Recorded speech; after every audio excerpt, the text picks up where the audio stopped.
maybe you're a person who's been buying your guns your whole life. You go into the store, it's just like any other day, and you get that dreaded denial. I mean, that's the situation that we have coming up. I have folks calling me saying, I've been buying guns forever, and now I'm getting delays or denies. And so we are the Armed Attorneys. Today we're talking about kind of a big trend that nobody is talking about. Now, part of the story is erroneous firearms denials, but there's kind of a lot more to it. We're going to be talking about what the policy changes that are kind of affecting folks and how it's leading to huge Second Amendment infringements and some things that you need to be on the lookout for. And finally, an ATF branch you've probably never heard of. So we're going to be talking about all that and more. But before we begin, show your support for the Second Amendment by hitting that like button. And so just starting this off, because, we talked about just a little bit, erroneous denials with the NICS background check system. It's a big issue. And if you look at reporting from like John Lott from the Crime Research Prevention Center, he says, hey, 99% of these NICS denials are completely erroneous. The FBI quality control people say they're right 99% of the time. I'm sure the truth is somewhere between those things. I tend to trust John Lott a lot on that stuff. But yes, there are tons of firearms transactions denials. And before we go on to what this big policy changes and how, because I can't tell you how many calls I've had in the past couple of weeks about this. We have to back up a little bit, unfortunately, to Sutherland Springs. Yeah, this has kind of been a real slow burn on this whole thing. And, a lot of the anti-gun folks would say this is working out exactly as they planned. So what happened was that obviously, if y'all can remember back to the Sutherland Springs church shooting, which happened in November of 2017, it really shocked me whenever It's almost been a decade. whenever I read that it was that long ago. It does not seem like it was that long ago. And of course, then in the aftermath of that, it was determined that the individual, the perpetrator, had should have been denied a purchase of a firearm when he went to the sporting goods store to buy one. He should have been denied because he had a previous domestic violence conviction while he was in the Air Force. Air Force didn't report it. He gets a gun and then he goes on this rampage, this murderous rampage. And so they said, hey, this is a problem. We're missing vital information in the NICS background system. And so the next thing they did was pass a law in 2018 that became known as the Fix NICS Act. Yeah, and this was part of a kind of a budget reconciliation thing. And the Fix NICS had been floating around for a little while, but it was enacted on March the 23rd, 2018. I want to make sure I got that right. As part of the Consolidated Appropriations Act for that year, which is, think budget, right? And what Fix NICS was designed, this is what they say to do, was to kind of fill in all these holes. I mean, it really did target the federal government very strictly. And we'll kind of talk about the language in each of these provisions. It really was designed at the federal level. Hey, all these different reporting agencies on the federal level, you need to be, twice a year telling us all these kind of disqualifying things. But the second thing it did is it gave a ton of money to states so that they go back and, I'm making air quotes here, clean up their databases, clean up their reporting. And they did it in a couple of different ways by, giving grants, waiving requirements that the state match funds, like all these things that it's just basically pouring money into the system that incentivized government agencies to start reporting all these. Right, and to start going back and digging through people's records. So, for example, and this is based upon a real situation that we had, let's say that there's an individual who's been given a license to carry because they have a very clean background.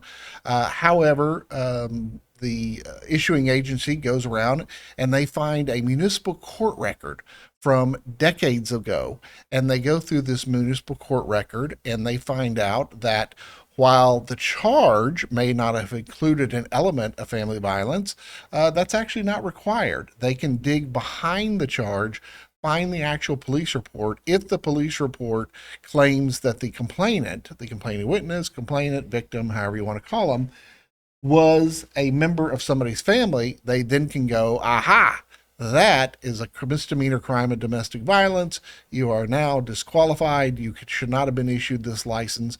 And we are unilaterally yanking this license, even though you have had it for a decade or more. Yeah, and so, yeah, and just to show you how crazy this is, I mean, crimes, think of names of crimes, that don't sound anything like a misdemeanor crime of domestic violence. That's exactly right. They're peeling back the veil and saying, is there an element of force or threatened force, and who is the complainant in this case? And if there is that element of force and threatened force, and that is qualifying as a, let's say, current or former spouse, or one of those qualifying domestic situations, then hey, guess what? You are now a prohibited person. So the Fix Nix Act, it was really going through a whole bunch of things, but like felony convictions, domestic violence, active protective orders, mental health adjudications, people who've been dishonorably discharged from the military, and certain immigration records. So they were also looking at those things. And so the two things that we see happening today, and kind of what spurred this whole conversation, we see kind of two big things going on right now. Folks who have licenses or permits to carry that were issued by their state. A lot of states say in order to be eligible for this, you can't be prohibited under federal law, for example, to possess firearms or ammunition. Well, maybe this old domestic violence conviction that nobody ever knew about triggers it. Okay. And the second thing we see is this big ramp up in probably a part of the ATF that few have heard of, the Firearms Retrieval Branch. Yes. And I just want to point out that going back to what you mentioned earlier in the video, a lot of this stuff could be false because in the example that I was just pulling these kind of facts from, turns out that upon digging, the conviction that the agency was relying on turned out not to meet the definition of a conviction, and they were beaten in court. Yeah, so I mean, that's kind of I'll say one of the headlines here is, well, with lots of government bureaucrats inputting information into a database, and it's happened, and it happens kind of a lot. I've spoken to maybe 3 people in the last week. The government seems to be getting it wrong a lot. So that going back to John Lott, he seems to be onto something here with these erroneous denials. Well, it's kind of like whenever people have asked me in the past, well, why is the judge doing this? Can't the judge make? Well, the thing about it is that whenever you're a judge or another type of elected official, the one thing that you live in fear of is doing something that maybe a week later, maybe a month later, maybe years later, something happens, and now the media is at your doorstep saying, hey, judge, why did you do X, Y, and Z that years down the road resulted in this? And Yeah. so, yes, the government, when they err, they're always going to err on their side of covering their ass. Can I say that? Yeah, sure. Can we say ass? That's what they're going to do. They're going to cover their Children ass. watch this show. They're going to cover their hiney, and because they have covered their hiney, they know that a lot of people can't fight back. They know a lot of people won't take the effort to fight back, and they will never get in trouble they'll never have the media saying, why did you cover your hiney and deny this person whenever they clearly weren't a deniable person? Yeah, so going back to that first situation where maybe you've held a license to carry or a permit to carry from your state forever, and then you get that dreaded letter in the mail that says, hey, guess what? We're revoking your license, and here's the reason why. Maybe you're a person who's been buying your guns your whole life. You go into the store, it's just like any other day, and you get that dreaded denial. I mean, that's the situation that we have coming up. I have folks calling me saying, I've been buying guns forever, and now I'm getting delays or denies. And so, going back to that second thing with the ATF's Firearms Retrieval Branch, what are they doing? Well, this is the unit of the ATF that whenever they find somebody, let's say that now they have, it has appeared on their radar that somebody has attempted to purchase a new gun. They come up with a denial. It was because of one of these new records that's been submitted. And they can look back through the previous 4473s and say, this person who was just denied, because we now have a record that shows that they should have been disqualified way back in 2005. It appears that they have bought several guns between 2005 and now. And so now we can go then retrieve these guns that now we have determined they should not have been sold in the first place. And I don't think it may sound hypothetical. It's not. As far as I can tell, the latest numbers I could find, it sounds like they're retrieving, roughly 100 firearms a month. So, I mean, this is kind of happening a lot. My biggest kind of stick in my craw for this stuff is a lot of these records are completely erroneous. And so that's kind of the problems that we got to talk through. Erroneous information inside the NICS database, or maybe it's been reported wrongly by your state. The process to fix that on the federal level, I would start with getting a identity history check summary. That's a rap sheet on the federal level. If they have some information in there that's wrong, challenge it on that level. That is so much faster than doing like a firearms related challenge or getting a UPIN or all that other stuff. So correcting it on the federal level, and then your state probably has a process to correct your records there. In Texas, we call it the Error Resolution Unit of the Texas Department of Public Safety. And I bet your state has something like that. But, if you find yourself in this situation where, hey, your license got messed with, or hey, you just got your first delay or denial, that might be somewhere to look first. Well, and keep in mind that it is probably not going to be an easy road to hoe, because the government, how willing is the government to admit that they made an error? Oh, yeah, they do it all the time. They don't ever admit they committed errors. They will find any way to contort the facts or the law to always come out in their favor.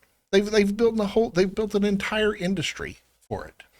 Yeah, and so anytime we see one of these erroneous denials, these erroneous, maybe firearm retrievals, clearly that's an infringement on the Second Amendment, the right to keep and bear arms. And so what are the courts doing about this? Well, I think we are seeing a lot of challenges on this dangerousness. We have our list of, we'll just use the federal law as an example, our list of prohibited persons in 18 U.S.C. 922G. The courts are starting to give us some signals. Hey, look, we need to evaluate these things on a case-by-case basis, and whether the person is dangerous. This summary, this person is prohibited. I don't know that that's going to fly much longer, and can you imagine what that's going to do to the database? Oh yeah, no, it'll send it into chaos. But this is something we wanted to talk about because it seems to be an issue that's on the rise. Again, resources to correct your identity history check summary, that's on the FBI's website. Your state probably has something like the Texas DPS Error Resolution Unit. You need to check those out if this is happening to you. So, as a practical matter, let's say one day you're just relaxing at your house and all of a sudden, Richard Hayes, open up. This is the ATF. We found out that you were a prohibited person back in 2010, and we think you're in possession of some firearms. Let us in, take a look. Yeah. What do you do? I turn the lights off, or I turn the volume up on the television a little bit louder. That's what I do. Okay. But I mean, it's a good question. Can they search your house? Can they kick down the door? Can they do all these other things? Well, if they had a search warrant, yes. Is going to be getting a search warrant for a firearm purchased 5 years ago an uphill battle? I think so. But absent, seeing you walk with your gun box into your house and being able to articulate that to a judge, I mean, maybe it happens. It's very hypothetical. True. But remember, there are many, many federal magistrates, and many, many of these federal magistrates feel at liberty to do whatever they want to do. And if they sign a warrant, then, sort of like the old Grateful Dead song, if you got a warrant, I guess you're going to come in. So you got to fight that after the fact. But we hope you enjoyed this discussion. If you did, consider subscribing, hitting that like button, and help us fight the anti-2A algorithm by sharing this video. And don't forget to question in the comment section down below. If you'd like your question answered on one of our Q&A episodes, type question in there. That really helps us out finding those things. But until next time, we're the Armed Attorneys. Boop, boop, boop, boop, boop. Go get his gun. How do we even know he still has the gun? It doesn't matter. He surely got some gun.